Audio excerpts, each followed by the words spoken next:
Subscribe.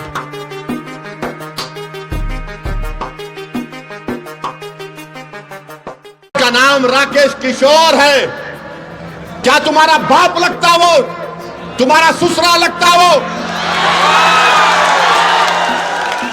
कि तुम उस पे केस नहीं बुक करते? और कोई पोस्टर उठाता है तो 1300 लोगों पे केस बुक हो जाता है, 40 गिरफ्तार हो जाते हैं। इंसाफ की जगह पर इस तरह की हरकत हो रही है और दिल्ली की पुलिस उसको गिरफ्तार भी नहीं करती। मुबारक हो तुम्हारी बहादुरी पर, मुबारक हो कि तुम खामोश बैठे हो। अरे अगर चीफ जस्टिस कंप्लेन नहीं करते तो तुम तो एक्शन ले सकते थे। सुप्रीम कोर्ट का फैसला आया कि मस्जिद तुम्हारी नहीं है। सुप्रीम कोर्ट का फैसला ट्रिपल तलाक के बारे में आया। सुप्रीम कोर्ट का फैसला कई चीजों पर आया, मगर जो संविधान को मानते हैं, जो संविधान को मानते, उन्होंने कहा कि हम कोर्ट के फैसले से खुश नहीं है, यह फैसला गलत है। क्या हमने धर्म का नाम लेकर किसी पर जूता उठाया? यह इंसाफ है, यह हमारे मुल्क का माहौल है जिस देश के लिए हमने और आपने क्या क्या हमारे बुजुर्गों ने कुर्बानियां दी। दलितों को रुसवा करने की कोशिशें की जाती हैं। हम दलित भाइयों से कह रहे हैं कि पहचानो इन लोगों को। बीजेपी तुम्हारी दोस्त नहीं बन सकती, मोदी तुम्हारा हमदर्द नहीं बन सकता। अगर उसका नाम राकेश किशोर नहीं होता, उसका नाम असद होता, क्या करते पुलिस बीजेपी वाले? उसको बोलते उठाओ, कनेक्शन वहां से है, पड़ोसी मुल्क से आया, आईएसआई आईसिस क्या क्या खोलते थे। बताओ मोदी जी, क्या आपकी सरकार और आपकी पॉलिसियां जिम्मेदार नहीं है? बताओ ये लोग कौन है? ये वो लोग हैं जिनको नरेंद्र मोदी की हुकूमत ने ताकत बख्श दी। ये वो लोग हैं जिनके दिलों में जहर उगल दिया गया। ये वो लोग हैं, आज भी राकेश किशोर बोलता है कि मुझे किसी चीज की परवाह नहीं है। भारत के प्रधानमंत्री, दिल्ली की पुलिस आपके मातहत आती है और आप खाली एक बयान दे दिए, ये बहुत गलत हुआ।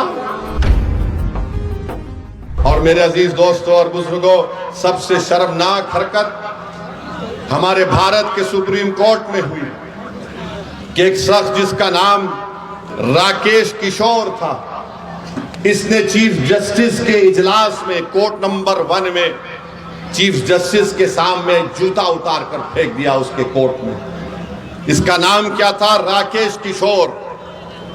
हमारे भारत की सबसे बड़ी कोर्ट, सुप्रीम कोर्ट के जज जो है वो दूसरे दलित जज हैं।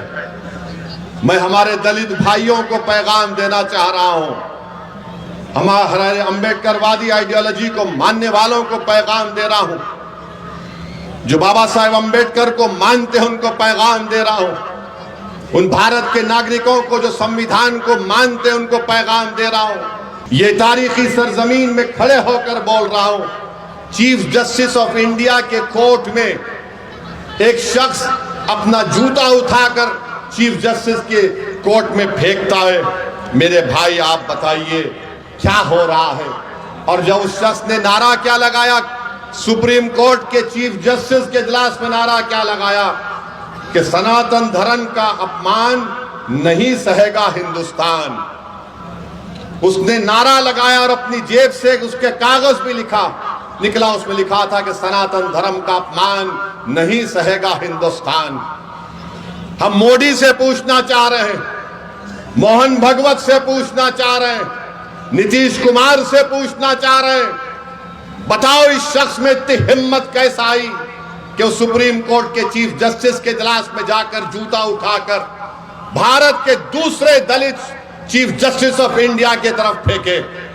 नरेंद्र मोदी 11 साल आपके प्रधानमंत्री की मौजूदगी में इस तरह का जहर फैला दिया आपने। इसको हिम्मत कैसा हुई इस राकेश किशोर को? इसको ताकत कहां से मिली? इसने क्यों लिखा ये कि सनातन धर्म का अपमान नहीं सहेगा हिंदुस्तान? बताओ मोदी जी, क्या आपकी सरकार और आपकी पॉलिसियां जिम्मेदार नहीं है? जबकि सुप्रीम कोर्ट के चीफ जस्टिस ने कोई फैसला नहीं दिया, कुछ बात नहीं कि एक ओरल ऑब्जर्वेशन था उनका, मगर इसको तकलीफ हुई इस राकेश किशोर को। इसने चीफ जस्टिस ऑफ इंडिया के इजलास में आकर जूता उठाकर फेंक दिया। उसको अब तक गिरफ्तार नहीं करी पुलिस। अगर उसका नाम असद होता तो अब तक मुझे गिरफ्तार कर लिया जाता। नाम क्या था? राकेश किशोर। ऊपर वाले हैं, बड़े लोग हैं, हम कमतर हैं। सुनो मेरे दलित भाइयों, चीफ जस्टिस ने कहा कि मैं कंप्लेन नहीं करूंगा, ठीक है, मगर मैं बड़ी इज्जत के साथ चीफ जस्टिस के इस फैसले को नहीं मानता, क्योंकि सवाल आप पर जूता फेंकने का नहीं है। क्योंकि आए दिन हम देखते हैं कि दलितों को पीटा जाता है, मारा जाता है, मूंछ अगर रखते हैं या अगर घोड़े पर बैठकर अपनी बारात निकालता है तो नहीं निकालने दिया जाता। चीफ जस्टिस ने कंप्लेन नहीं की, हम मानते हो सही नहीं था, मगर दिल्ली पुलिस को क्या हुआ? दिल्ली पुलिस 100 मोटो एक्शन ले सकती। और मैं आपको बता रहा हूं, देश को बता रहा हूं, जब हमारी संसद पार्लियामेंट में 2 नौजवान कूद गए संसद में, याद है? कूदे थे। कूदने के बाद एक धुआं उन्होंने छोड़ा, उन पर अनलॉफुल एक्टिविटीज प्रिवेंशन एक्ट लगाया गया। भारत के प्रधानमंत्री, दिल्ली की पुलिस आपके मातहत आती है और आप खाली एक बयान दे दिए, ये बहुत गलत हुआ। अरे आपको तो ये करना चाहिए था कि आप उस शख्स पर जिसका नाम राकेश किशोर है उस पर यूएपीए लगाते। यूएपीए लगाते, पुलिस खुद से कंप्लेन कर सकती है। अगर उसका नाम राकेश किशोर नहीं होता, उसका नाम असद होता, क्या करते पुलिस? बीजेपी वाले उसको बोलते उठाओ, कनेक्शन वहां से है, पड़ोसी मुल्क से आया, आईएसआई, आईसिस, क्या क्या खोलते थे। और यह शख्स कह रहा है कि सनातन धर्म का अपमान नहीं सहेगा हिंदुस्तान। मोदी जी, फर्क उसमें और दूसरों में यह है कि जिस जगह पर मस्जिद को शहीद कर दिया गया था, कोर्ट का फैसला आया कि किसी ने नहीं तोड़ा। सुप्रीम कोर्ट का फैसला आया कि मस्जिद तुम्हारी नहीं है। सुप्रीम कोर्ट का फैसला ट्रिपल तलाक के बारे में आया। सुप्रीम कोर्ट का फैसला कई चीजों पर आया। हालिया यही सुप्रीम कोर्ट ने इंटरिम ऑर्डर दिया वक्फ कानून के ऊपर, जिससे हमको नुकसान होगा, मस्जिदों को नुकसान होगा।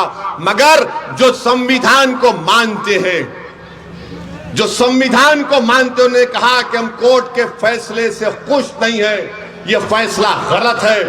क्या हमने धर्म का नाम लेकर किसी पर जूता उठाया? बताओ ये लोग कौन हैं? ये वो लोग हैं जिनको नरेंद्र मोदी की हुकूमत ने ताकत बख्श दी। ये वो लोग हैं जिनके दिलों में जहर उगल दिया गया। ये वो लोग हैं, आज भी राकेश किशोर बोलता है कि मुझे किसी चीज की परवाह नहीं है, मुझे कोई गम नहीं है कि मैंने चीफ जस्टिस ऑफ इंडिया के सामने जूता उठाकर फेंका। ये क्या हो रहा है हमारे देश में? इंसाफ की जगह पर इस तरह की हरकत हो रही है और दिल्ली की पुलिस उसको गिरफ्तार भी नहीं करती। मुबारक हो तुम्हारी बहादुरी पर, मुबारक हो कि तुम खामोश बैठे हो। अरे अगर चीफ जस्टिस कंप्लेन नहीं करते तो तुम तो एक्शन ले सकते थे, लेकर जाते हो उसको। उत्तर प्रदेश में बच्चों को पकड़ा जाता है, पीटा जाता है और पुलिस की गाड़ी से उतारकर उनको बोलते हैं कि कान पकड़कर माफी मांगो, क्योंकि उसका नाम राकेश किशोर है। क्या तुम्हारा बाप लगता वो? तुम्हारा ससुरा लगता वो कि तुम उस पे केस नहीं बुक करते? और कोई पोस्टर उठाता है तो 1300 लोगों पे केस बुक हो जाता है, 40 गिरफ्तार हो जाते।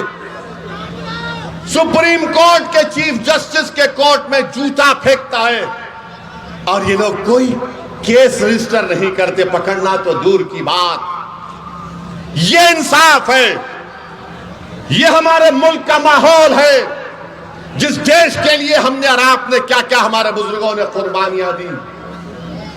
दलितों को रुसवा करने की कोशिशें की जाती है। हम दलित भाइयों से कह रहे हैं कि पहचानो इन लोगों को।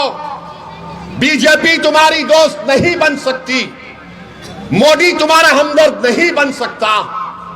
भारत की तारीख का दूसरा दलित चीफ जस्टिस ऑफ इंडिया है। ये चीफ जस्टिस ऑफ इंडिया के वालिद जो थे, उनके वालिद जब बाबा साहेब अंबेडकर ने हिंदुइज्म को छोड़कर नागपुर में बौद्ध मजहब को इख्तियार किया तो उनके वालिद साथ थे बाबा साहेब अंबेडकर के। मेरे भाई, ये हालात है वतन अजीज के।